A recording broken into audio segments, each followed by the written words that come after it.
What's up, guys? We're vlogging again. So today, as you know, we're about to leave for Pennsylvania because we got another wedding job. So the last wedding job that I did in Pennsylvania were for students that were going to my college here in North Dakota, and their friends are getting married too, so they wanted me to do their wedding. So you're probably wondering, why do we have maps up?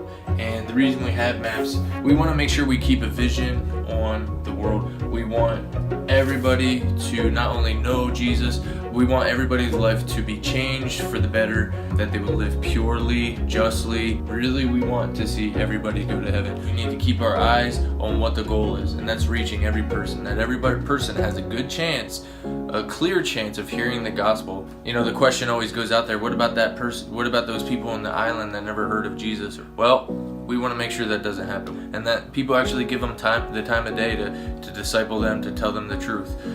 You know, you could just go around and tell people get saved by Jesus, or you could spend time with people and really try to reason with them. The Bible says that we should reason together. We're flying from out here. We'll be flying to Newark. We're gonna get there tonight. We're gonna drive up to Pennsylvania, kind of near Scranton. There's a mountain here. It's Camelback Mountain. Well, here we are, guys. Finally on the mountain. Yeah, so let me show you all my gear, since you guys are probably wondering, what do you use and why does it cost so much for wedding videos? Well, let me just share that with you right now. So here's all my equipment. Before I pack it up, we do have a slider in the car and maybe a few other things I'm missing here, but this is most of the equipment. This is obviously my primary lens. This is what I'm gonna be trying to be using most of the time. I've seen almost every professional videographer and even photographer using this lens. Then we got the wide angle lens. This is a fisheye. Beautiful shots with this one right here. So I'm excited to use this.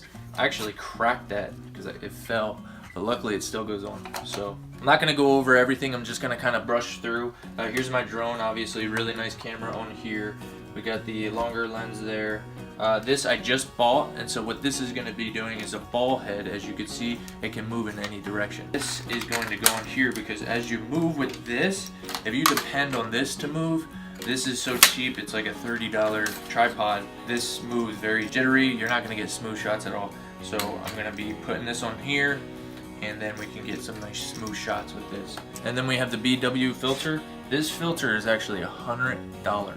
Really nice quality. When you hold it, you know, okay, this is heavy, this is really nice. You spin it. When you spin it and it's on the tip of the lens, it helps with the lighting. So if I'm getting somebody down here and there's different lighting in the sky or in the background, I can just turn this and it's going to make it all look very nice. This filter is very important because you can't really do that with any other way other than doing post-production, trying to fix it, and it just looks artificial. So this makes it all look natural and really nice. Obviously we got the 80D. This is my favorite camera for now until we upgrade, which hopefully can happen maybe this summer. Amazing. We got the smaller lens on here. This lens I really like. It's very good at autofocus and all that type of thing. I've used these a lot. These were used a lot in the New Jersey trip. I haven't used them so much. They still shoot 1080p, so that's just as good as most stuff. Actually, this shoots 4K, but for the most part, you're not going to really notice a difference. It's a fisheye, just like that lens. The only thing that's bad about this is the audio is really bad. You can't expect to get good audio, but it does have a connection in the back to put an audio on it. We got our audio. These are two recorders here. This system costs $300. You're looking at $300. This microphone here, you don't want to ever be low on your audio. I got a whole audio bag with wires and stuff like that in there. Then you got the beholder. This thing is magic. Love it. As you can see, it's a stabilizer. You get the best shots. I could get every shot with that, but I don't use it all the time. It's super heavy. Just a few other things that I don't like, but oh man, gotta have it. This is a stabilizer for the iPhone. Super nice. And then we got our glide cam. This is what I use primary for everything. The reason why is because it's only 50 bucks, 50, 60 bucks.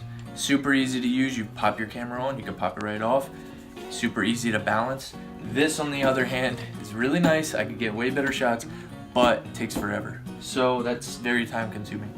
Okay, I actually just bought this. It can hold much more weight. So when we got heavier, nicer cameras, this will hold it. This will hold a 1D with a nice lens like we have over there. This can hold my camera, but when I put the nice lens on it, it can't hold it. So this can only hold like this. If I move any more weight on this, this cannot handle it, so I'm very glad I got this. It's really good for vlogging and whatever.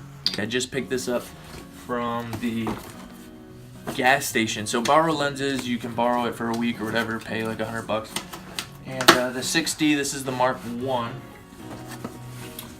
And so UPS, I was supposed to get it yesterday. I was really scared I wasn't gonna get it. Well, they dropped it off at the gas station, so I had to pick it up there. I've done that before where I had to get packages from the gas station. But this is how you get stuff from borrow lenses. So they give you the battery, and it's all nice and foamed. Keep the box because you want to ship it right back to them in that same box. So they give you a strap, obviously. And then here's the 6D. 80D, 6D. 6D is, now this is the Mark 1. The 6D is a full frame sensor. This is crop.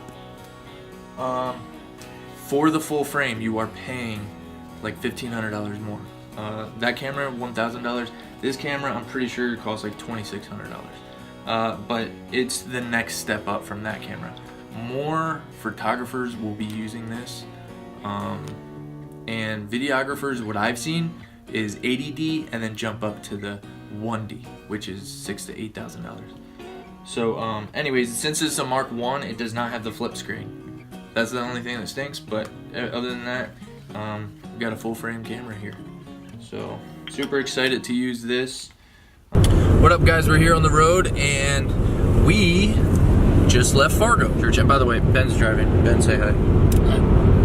This is what Minnesota looks like. It's a lot nicer because there's more trees, more hills. North Dakota it's just known for just fields of nothing, just forever.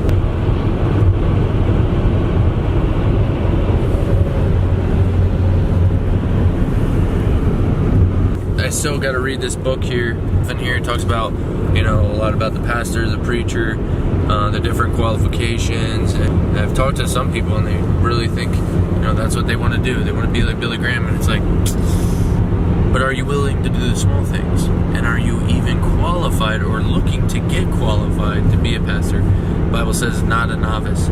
So we definitely need to make sure we spend some disciplined time in the Word. As you guys can see, we went from Fargo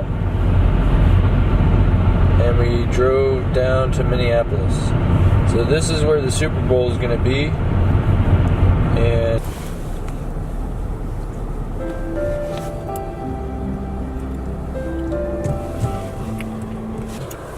dude, Minneapolis needs to plow their roads. My goodness. Yeah, I realize you don't get treated very nicely when you wear Eagles gear here in Minneapolis. The thing is that we're about to take over the city, so. And we are about to get on the plane. And here we are. We are in Newark, New Jersey. Not New York, but Newark. And so we're back in Eagles territory. Right when I was getting off the plane, somebody said, "Go Eagles," which is funny because when I was getting on the plane, somebody was saying about my jacket, they said, "You're lucky I don't make you throw that out before getting on the plane." So. On others, I think of Jacob wrestling with the angel. Ben and I are supposed to rent our car around 1 o'clock in the morning, and right now it's only like 9:30. So I'm gonna listen to the message from tonight's service at Fargo Baptist, write my notes, and obviously I got my Dunkin' Donuts, and then we're going to probably take a nap over here somewhere. That's the great thing about being single, you can just kind of wing it sometimes. It's almost 12 o'clock, we're about to leave so that we can hop on the bus downstairs and get to the car rental place. Obviously we waited, we're not going to pay for another day, so we waited here for a couple hours. In the meantime, Ben was able to talk to a guy, I guess the Lord brought him his way, and then he wanted after talking to him for a while, he wanted a ticket or whatever for the bus to get home. So Ben asked me about it, what we should do, and I just, was saying, well, just kind of, you have a couple options. You could just give him money, but if you do, ask him specific questions. I'm sure he's taken the bus before. So anytime you're dealing with people, like this type of situation, just get specific with them. They don't want to give them their time and compassion. But when you actually do that, you save yourself from trouble. You just ask him questions. How much does it cost? You've taken it before, right? Actually get involved. Don't just brush them off, because that's when they do want to rip you off, when you don't care. So anyways, Ben went downstairs and didn't come back for like an hour and a half, it seemed like, but was able to do that. In the meantime, as I was sitting here reading my Bible, a guy came up to me, started talking real low. Didn't seem like he didn't really want me to hear what he was saying, and the only reason why I would think he would want to do that is so that I would just throw money at him. I asked him, I said, do you have a job, all this and that, and I was listening to a sermon at the time. I said, well, I could buy you a muffin, would you want to listen to the sermon with me? And that's when he said, you know what, I'll be right back, I gotta go do something, I'll be back in 2 minutes. He left, never came back. So it just goes to show, if you really do care, you really want to reach out to them, and obviously God has given you knowledge, so he's not bringing people your way just so that you could throw money at them. He wants you to minister to them, but you are going to have to be willing to put yourself out there, be willing to get lied to, ripped off, just like the Bible says. We ought to be willing to be defrauded, and so just a little lesson there. But anyways, we're going to be heading out now, and we're going to get the rental car. So we'll see you guys in a little bit. We're getting tired, by the way. We were supposed to nap, but we didn't do that, so we'll see if we even get any sleep. By the way, this backpack I got on weighs a ton. Dude, check it out. We get our own little hut, our own little cart.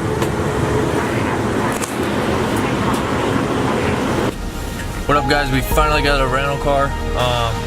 We had to take a trolley, do all this mess. They declined my credit card, but now we finally got it to work. We got a Nissan. I used to have a Nissan Altima, but this is a 2017. Can't complain. So we're happy to be in here. We're gonna actually sleep in here tonight. So